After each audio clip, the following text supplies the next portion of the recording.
Welcome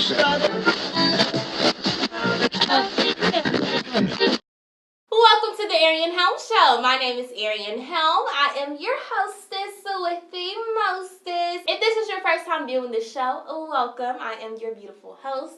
And if you are coming back, hey, welcome back. We're going to start Chatty Time off with some great news. All American is getting picked up for season 2 by Netflix. If you have not seen All American, please go watch it. It is on Netflix. I love that show. I literally watched it in like 2 days.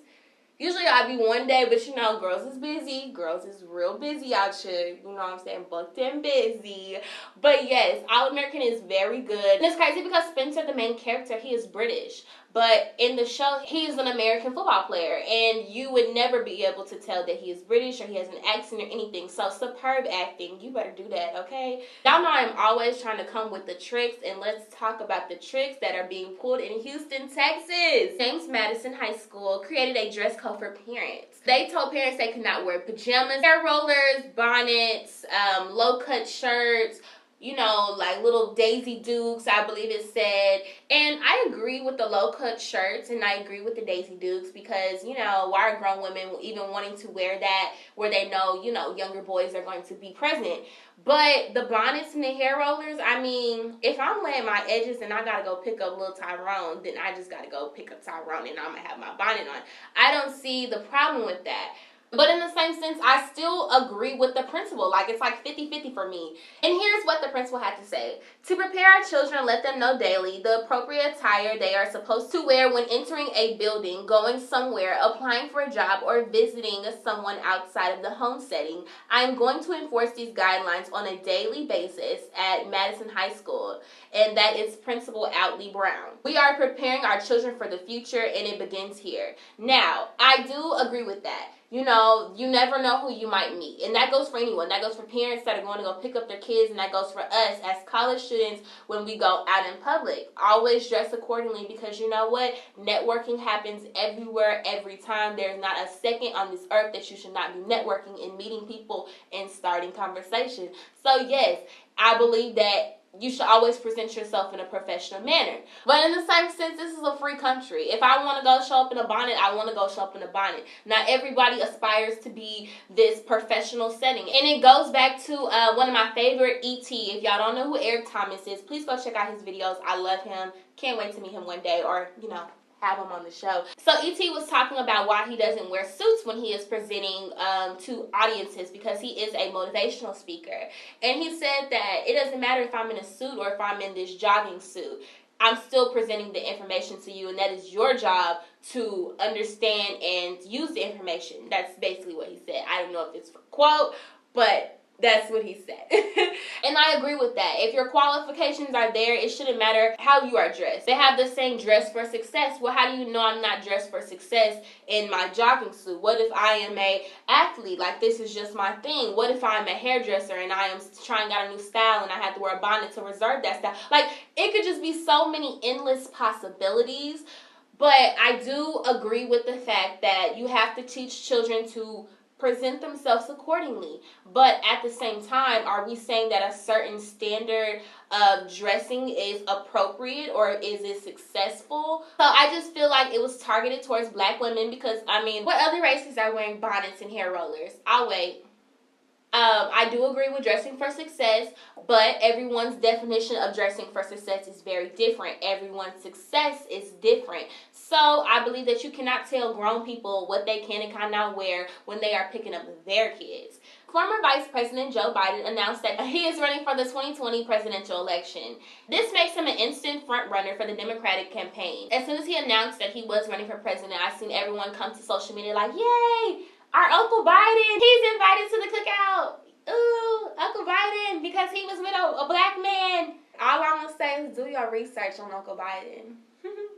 And then let's talk about it. Lastly, I want to talk about affirmations to end chatty time off. Before I even started my show, I was literally getting into a period where I was addicted to self-growth and self-development. The thought of me being able to better myself from within, it sounded beautiful to me. So I ended up getting obsessed with those things. I would say I've been on this self-development journey since about maybe September, October okay, maybe November, when I started taking it seriously of 2018, one of the things I've noticed the most is affirmations.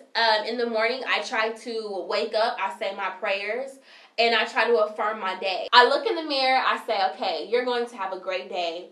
You are beautiful, you are healthy, you are wealthy. I say all of these things to myself, and I notice that my days, they become better. You know, I literally speak everything that I want into existence. I speak it as though it is already mine. And so, viewers, I really want y'all to get into affirming your day. When you wake up in the morning, say, I'm going to have a good day. Do not tell yourself, okay, I think I'm going to have a great day, or think about your day and be like, ooh, I don't know if I'm going to enjoy that. No, I'm going to have a great day. Think positively and literally watch the outcome of your day. I want you all to take one day, and I want you to wake up and say, I'm going to have a positive day. And I want you to speak that positivity over that specific day, and watch at the end of the day, you're going to have something beautiful. It's all about your mindset, and it's all about your positivity that changes your outcome in any situation. Some more examples of how I affirm in the morning. I literally say everything under the sun to myself. I say, you are going to meet great men, okay?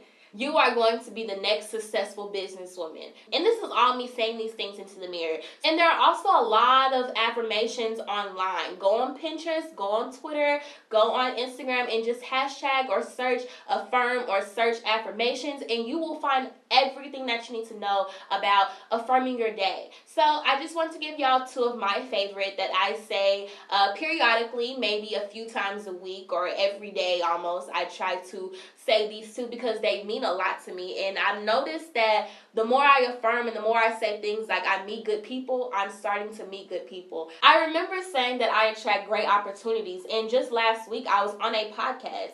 Never in a million years have I dreamed that I was going to be on a podcast, let alone now. Y'all should go check out that episode. It was about Black love. It was Talk to Me Tyler T. Y'all go check that out on Apple Podcasts. But yes, I never thought in a million years I would be doing that. But the more I put positivity over my life and the more I speak that into existence, those things and those vibrations, and God is working with me always. So I am a firm believer in speaking things into existence and affirming everything you want out of this life. If you want something, speak it into the air. Let the atmosphere, let God, let whatever you believe in spiritually, let them know that it is yours. I got a little sidetracked, but here are my two favorite affirmations. So the first one is, I am attracting the right opportunities into my life. Things are working out for me. I am attracting wealth into my life. I am on the verge of a major breakthrough. I am surrounding myself with the right people. I am having the experiences I need to have in order to become the person I need to be. Yes, we are affirming that I want nothing but greatness for myself, the people around me, and of course, you all. So here's the second affirmation that I actually found on Twitter.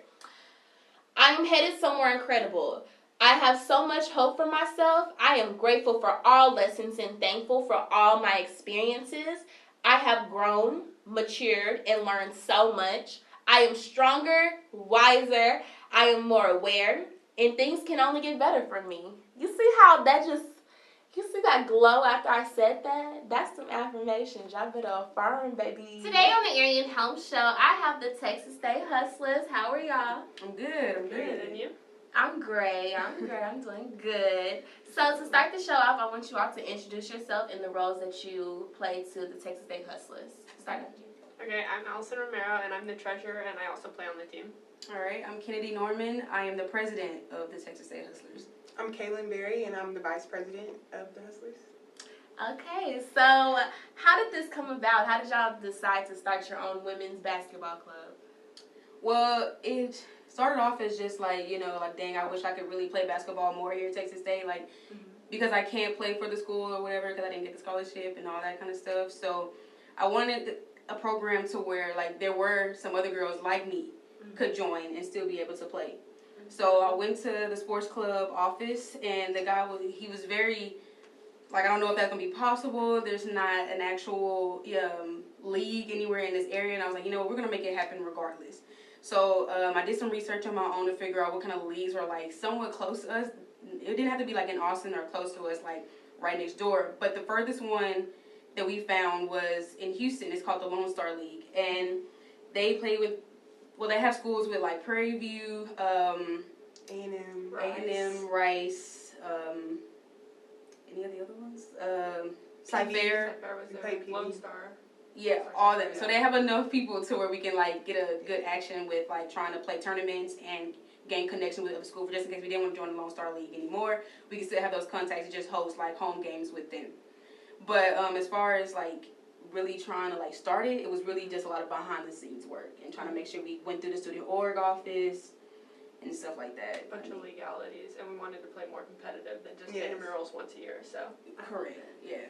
Okay. So how would y'all describe the process of getting started? I know you briefly mentioned it, but how would you describe that process? Like, what exactly did y'all do to get started? Yeah, it was definitely a headache. Because you know, like I did say before, we had a lot of people telling us, you know, it wasn't gonna be possible or it was way too far away. So we really had to like do a lot of research and talking to people who were willing to work with us. Because at first our fee was $1,040 to enter the league, and we were like, "There's no way we can come up with that amount of money." You know, in like 2 weeks, because we had literally started it this semester, and the league started in like February. So if the semester starts in January, we only had like 3 months to get a whole team together and come up with $1,000 and find jerseys to play. So it was a lot of behind the scenes. But, you know, for me, I'm always prayed up. So for me, it's just like I got to make sure that, you know, I got to tackle it head on. So I found people that was willing to work with me. Like for her and her, I found her later on playing intramurals. So when I found more and more people, because I work in the office of intramurals, so finding people like that made it a lot easier to find people who was really ready to play and was ready to like pay money up front. Like, look, we need people that's going to pay me right now so we can go ahead and buy y'all jerseys right now and stuff like that. But it ended up working out in the end, so. Okay, what were your first thoughts when she came to you with the idea? Well, my first thoughts were, heck no, because she sent an email to like everyone in intramurals, and I was like, practice is at 6 a.m. I'm not a morning person. So I said no at first, but then I went and turned in our fees for intramurals because I was on a different team than them, and she was like, hey, it's fun, like, you should come. I was like, okay, I'll come try it out. And to me, the convincing part was first practice. I'm not a morning person, but I did the 6 a.m. practices all semester, and it was well worth my time and energy and commitment, so. Sure. So as vice president, how do you feel about the club? How did you feel about the process of getting everything started? The process was a headache. I'm not going to take any credit for that. Honestly, you did that. She did most of the hard work. I'm the high energy one, so I was just ready to play. Yeah, I can't take credit because literally. We had some meetings. We had like weekly meetings, yeah. And the tryouts. When we tried out with like a lot of different people, we started off with like 30 people on our list. Because what I did was I did a quad day where I can go out and like basically pass out flyers, and then we were having tryouts that we do exist type of thing. Because that was one thing that people were like trying to like, that's not real or stuff like that. So they would look at it and then they would walk away and like, no, for real, y'all, like, this is literally a thing. Like, but sometimes you have to gain that establishment, because even with the director of sports club, it took him a while to put us on the actual sports club site for Texas State. So once people realized that it's legit and gave it a chance to come to the practice or the tryouts, that's what made it more like, oh, okay, I actually do want to play basketball now. So it took us a lot to convince people that it's legit or that it's worth it. And then we had to stay convincing with the weekly meetings with different coordinators and whatnot. Yeah, for sure. But that's great that y'all even, got it started. And, it's also important not to listen to anyone else. If you know for sure that you want to do something, you do it. Like, not listening to other people's chatter. Thank God y'all did it. Okay? People behave. And I think those who were there really enjoyed the fact that we did keep it going, because it gave them a chance to just play. Because that's all. Every time I had a meeting with them, I was telling them, like, like even before a game, I would tell y'all, like, win or lose, we're just here to play for the love of the game. Establishing our name this semester. Yeah, that's exactly what it was. So how did y'all elect roles? It really wasn't even who was willing to show up. Basically, whoever showed us the most participation is basically the ones who took on a role. And for me, I've always liked to take on those who are going to school for a reason. Like for her, she's going, what's your degree again? Finance. So she's a finance major. So treasurer and secretary for her was the whole, like, she immediately drafted to that because she's good with money. She's good with talking to people and being a manager, that type of thing. So for her, it was like perfect. For me, I'm going to school for business management as well as my minor. and health and fitness as my major. So I took on like the coach and the president role, so that way I can like communicate with them even during games. So like for me, playing was also like a mentorship to the girls. I want to make sure their heads stay tall, that they stay confident with them playing, you know, stuff like that. So that's why I took on the president role. And she's like the right hand man when it comes to like building flyers, getting the word out through the club and all the pages and stuff like that. And even she will host meetings sometimes, letting the girls know like, look, we're slacking on practice, so come in the next day, getting ourselves together. So if I can step up and yell at them, because I'm so like, she's a nice one. I'm a nice one. All right, get it together. Get it together. So our roles as far as been very strategic. Like, so yeah, it's all worked out. So how does the funding work for the program? So we do charge fees per semester, but most of our funding we try and actually get from like sponsors. We had quad days where we raised money through like selling snacks, and it actually worked out really well for us. That was a good day. We missed some if y'all missed out on the snacks, I'm sorry, but yeah, it was good. Like we sell them like at a reasonable price, so like you don't have to go to vending machines and pay that overpriced. And then like when we host tournaments, they enter fees to play. And then we also are going to hopefully have a concession next year, so we're kind of like trying to build as we go. And we're working on spirit shirts, y'all, so just be on the lookout for that, because we're going to have some hustler tees if y'all want to rep me or rep all the other members. If you have friends that play, so y'all make sure y'all pick up y'all t-shirts for sure next year. Okay. So it's a work in progress, but we're just trying to keep building and get our name into the community as well as just Texas State, because San Marcos is part of us, so. For sure. So after your first go around with starting the club, what are some things that you learned about starting a business and let alone starting an organization here at Texas State? I would say consistency. Like, you have to be for real determined and serious about it, because it's not like, it's a lot of rejection involved, and it's a lot of people saying they're going to do it and not, and then so you just have to have the willpower to just keep going no matter what. Because there was a point in time we had 4 girls. Still coming to practice, like, well. And a different 4 girls that practices typically. So you just really have to have the determination to keep going.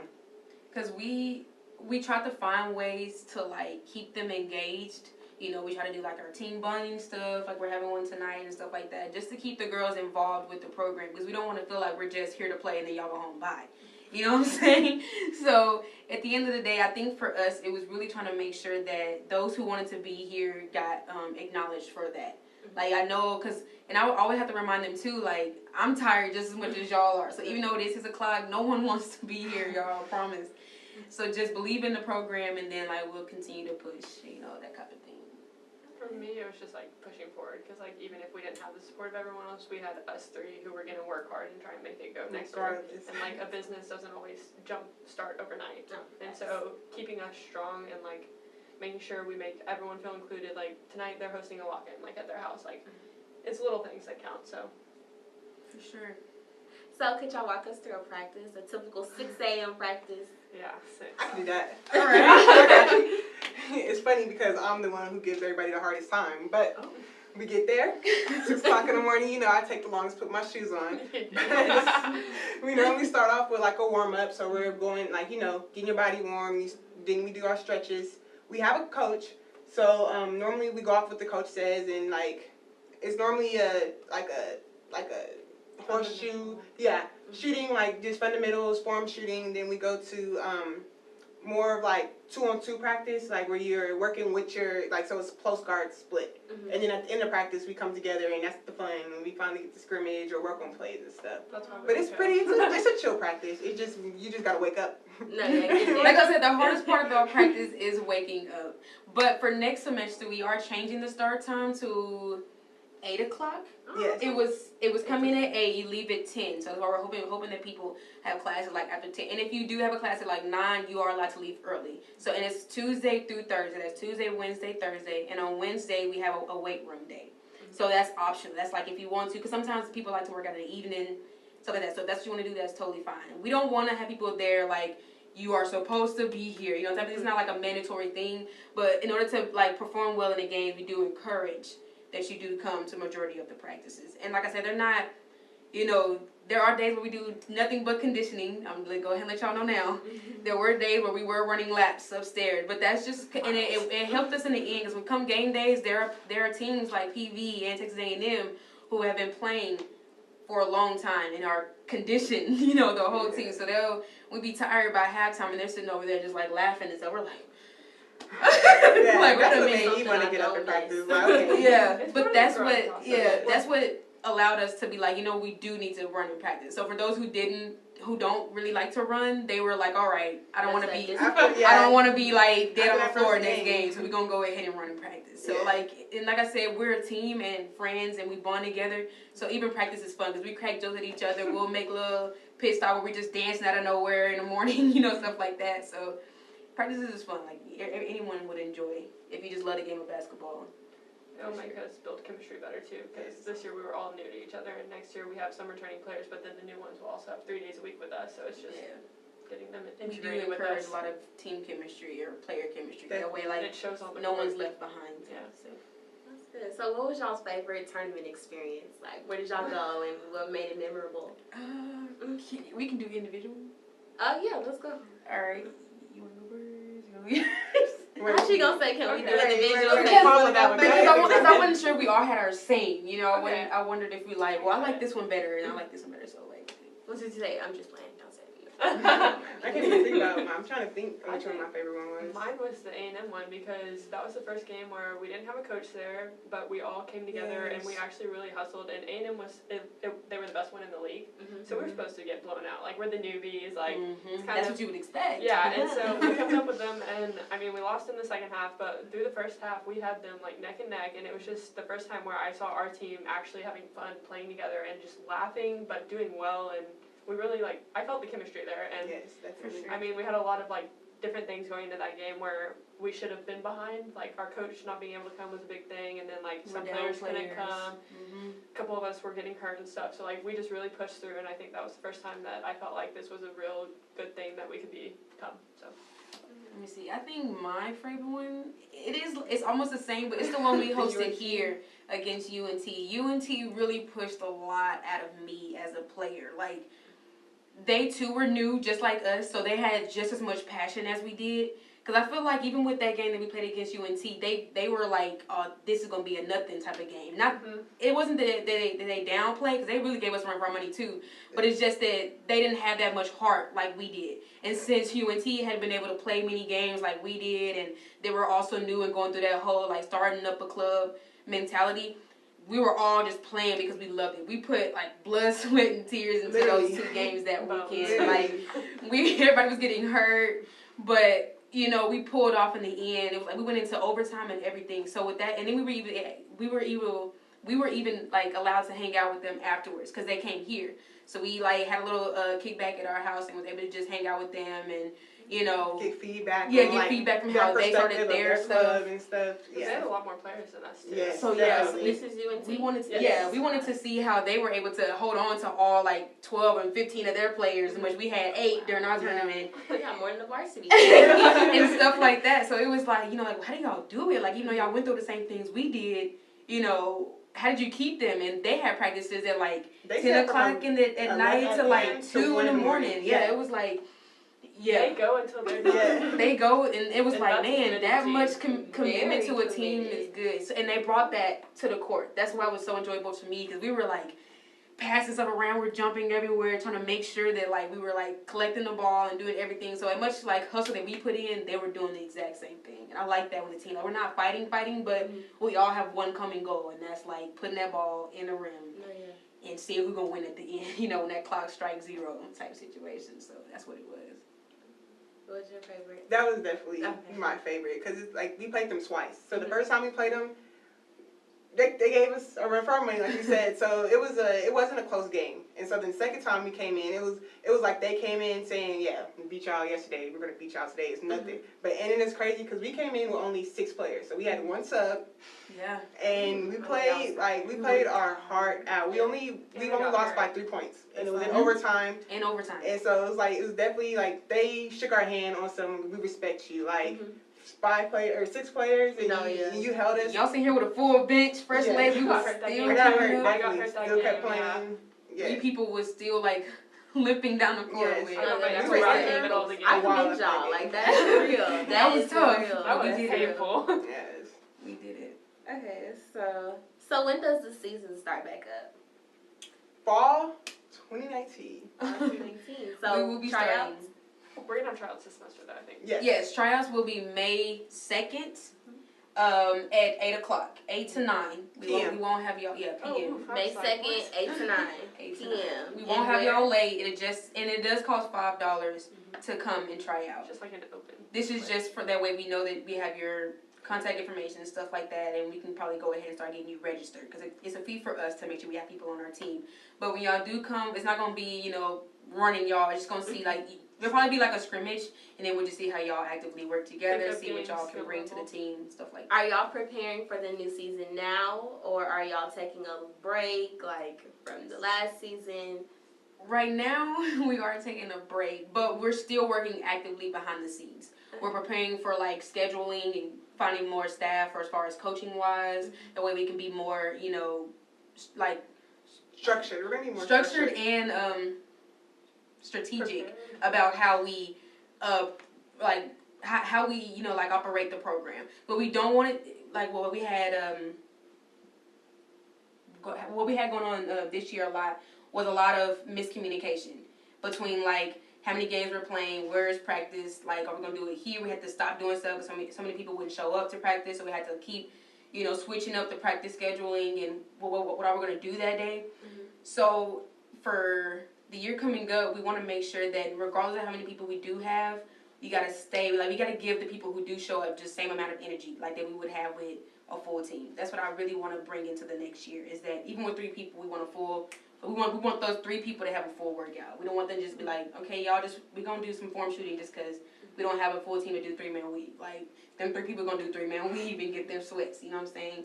That way, whenever we do have a game where it's just 5 or 6 people, those 3 people who did show up or did come to practice are well conditioned, regardless. I'm admiring y'all's diligence right now. Like, I love the fact that y'all kept going. I love the fact that y'all did not take no for answer, that y'all did not let people stop y'all. Like, that's real. Like, that says a lot about all y'all's character. Like, on some real things, you know what I'm saying? That says a lot about y'all's character. I don't know if y'all realize, but y'all started a big thing here. Like, this is going to probably continue. Like, y'all, no, yeah, I'm about to say this is going to continue. So that's a lot of shout out to y'all. Appreciate it. Okay, so if I have any viewers that are interested in joining y'all's club, how might they contact you, and who is the primary contact for getting information? She is the primary contact for information, but we do have social media, which is at Texas State Hustlers with an S. It's on Twitter and Instagram. Okay, and I'll put that down here as well. And so that wraps up our interview. I want to thank y'all for coming on the show. Thanks for having us. No problem. And I wish y'all the best for y'all's season. And y'all are also, just so we're on the same page, y'all are having tryouts May 2nd from 8 to 9. $5 sign-up fee so they can get your contact information, and it's going to be at the Student Rec Center. The Student Rec. Okay, May 2nd. And I'm going to put all of this information as well, y'all, in the description box. So, thank y'all for coming. And I wish y'all have a good week. Thank you. Today, for a sign to bring real music back records, I have Miss Zoe Wright. How are you? Hi, how are you doing, Arian? Welcome to the show. I'm Thank doing you. good. Thank you. Me too. But it's hot outside, so. No, I feel that. So tell us a little bit more about yourself. So I go here to Texas State. I'm a graduate student. I'm majoring in public health education. I really want to promote, health and fitness. But my true passion is singing. And she can sing. I'm an aspiring artist. I'm from Houston, Texas. Born and raised. I will not be moving back though. We're going to play Song Association. So I'm going to give you a word. You have 10 seconds to come up with a song and take it from there. Okay. Okay, so the first one is Forever. Forever. Do you want me to name the song and then sing, or just? Yes. Okay, the song would be Forever, For Always, For Love, Luther Vandross. I don't know if you've heard that. Oh, yeah, I know. Okay. We have the same birthday, yeah. What? No, There you yeah, go. There you go. I'm just playing. I'm just playing. Oh, my God. Okay, let me get serious. Oh, my God. It stars, there was a time when I didn't have no one, didn't have no love. Do you remember? Okay, Dangerous. Oh, I think the first song that I think of probably Ariana Grande, "Dangerous Woman." It was like, something about you makes me feel like a dangerous woman. Something about you. And then Yes, that power in the voice. Come on, yes, ma'am. So the next one is deep. Deep. Yeah. Okay. The song would be. Oh, okay. "Rolling in the Deep," Adele. The scars of your love, they keep me. That's not the words. Hold up.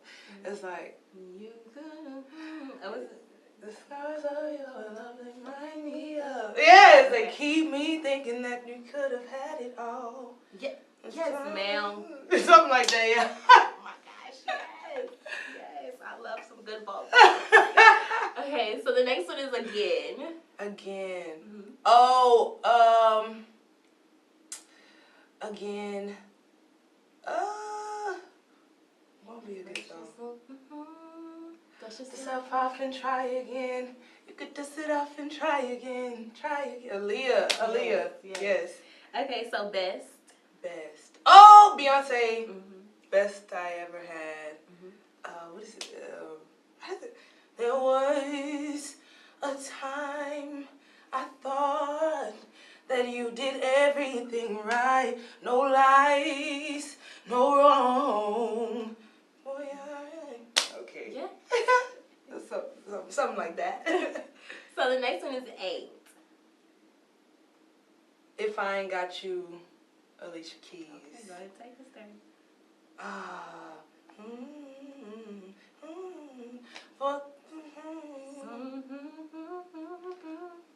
But I don't want nothing at all if it ain't you, baby. If I ain't got you, baby. Some people want diamond rings. Some just want everything.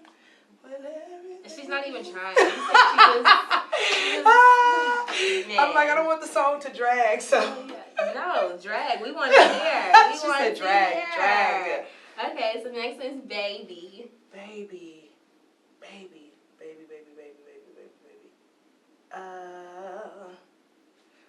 There's so many songs. Oh, Mariah Carey. What is it called? Will you always be my baby? And I we'll don't know. linger I don't know on. Yes, she's strong.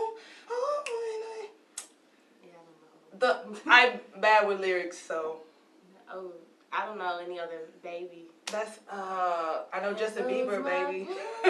Usher, There Goes My Baby. I don't know anything else. I'm your baby tonight. Hey, oh, I thought she was gonna sing. I can't go with Whitney, so I'm just gonna be quiet. I can't go where she goes, so I'm. Her range. No, crazy. Out of this world, I can't do it. So I ran across your page from your cover of Was it Sandcastle? It was. Oh, what song was it? It was Beyonce's song. Satellite. Satellite. Yes. Do you mind singing that for us? Woo! I don't mind. I'll sing a little bit for y'all. All right, it starts off. Gotta get ready.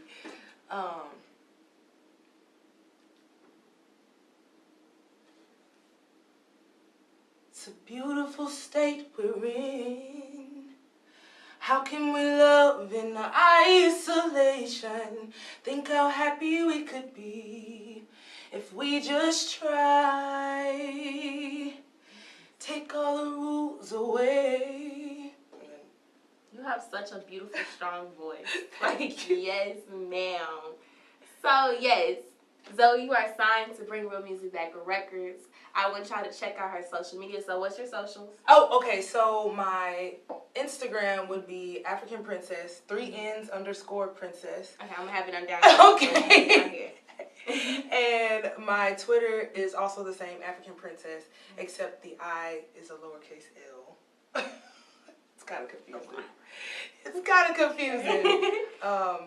And those are my main 2 social media accounts that I use. Okay. Just Instagram and Twitter. And so I know you posted your singing video on Instagram. Do you usually post them on Twitter as well? Oh, I also have a YouTube account. Oh, yes. sorry, yeah. Shout out your YouTube. So, youtube.com/Zoe Alyse, ALYSE, and then the number 4. And I also post on my YouTube account. I'm trying to get my subscribers up. And just really put my music out there and get exposed, which is why I'm so glad that you had me on the show.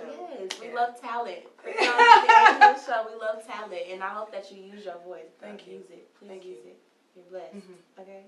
I'm dead serious. Okay, so I'm going to link her Instagram, Twitter, and her YouTube underneath in the description box so y'all can go check her out, check out her YouTube, go subscribe as well.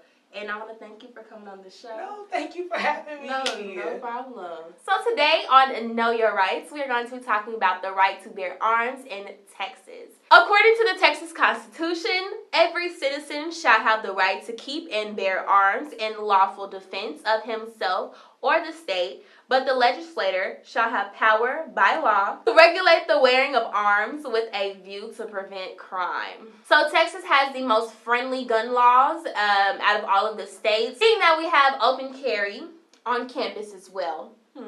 For any law-abiding citizen that is 18 years and older, which is crazy. 18-year-olds do not need guns, but I didn't come to talk about that. I just came to inform. The age to purchase a shotgun or a rifle is 18. And to purchase a handgun, you have to be 21 and over. And you also have to have a license permit to carry. Machine guns, soft shotguns, silencers, nukes, and more are prohibited. Well, thank God. You know, I hope people aren't just walking out here with nukes. But you know, hey, we live in America. You never know. But there are some restrictions, of course. You may not carry a firearm if you are a convicted felon within 5 years of release or parole, minors under 18 without parental consent. So why in the world is it okay for someone who's under 18 to have parental consent to have the handgun? Like, what are you doing? Mostly firearms are prohibited around restaurants that serve alcohol and also on school grounds. I do not like our gun laws, and that's for a different conversation for a different day. So over the next few episodes for Not Rich But Wealthy, I want to talk about some things that all of us could save on, or some habits that we need to break, or some stigmas that we need to get rid of. So the first is cars. Cars are a very big investment, and most people think that if you are rich, you need the flashiest car, you need the newest car, and that is not true. According to a lot of financially responsible people, buying a new car is always a poor decision. The minute you drive off the lot, the car is worth 11% less than what it was originally valued. So unless you paid cash, you are taking out a loan to pay for the car, which means you're paying interest on a depreciating asset. Now, I recently, in the last year, I bought a new car off the lot, and had I known the things that I read about investing into a new car, I definitely would have got a used car. But hey, we live and we learn, don't we?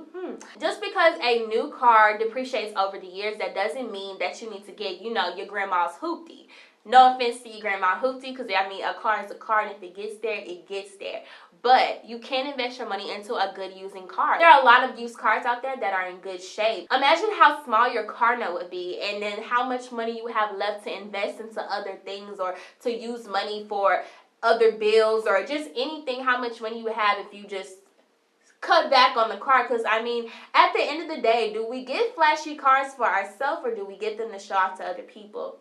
Let's talk about it. So essentially, you want to always pay cash for cars. You never want to take out loans, because like I said, that's a depreciating asset. So it's better to take out $10,000 for a used car than take out a $30,000 loan for a new car. All it takes is just being wise with your money. Always weigh your options and whatever is best for you. But if you can save yourself some money when it comes to your ride or your transportation, being that gas is almost $3 in Texas, oh my gosh. Let's save some money.